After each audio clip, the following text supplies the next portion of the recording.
Okay, now let's create a sunflower using one balloon. First, need to create tulip twist.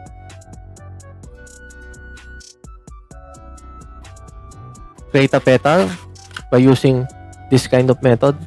Let's create a loop, 4 inches, approximate size. Do the same thing. One more time.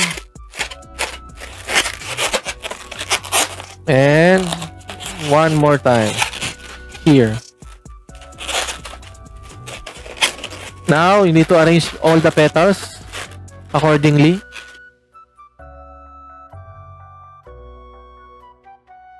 Just like that. Now, we need to adjust this area.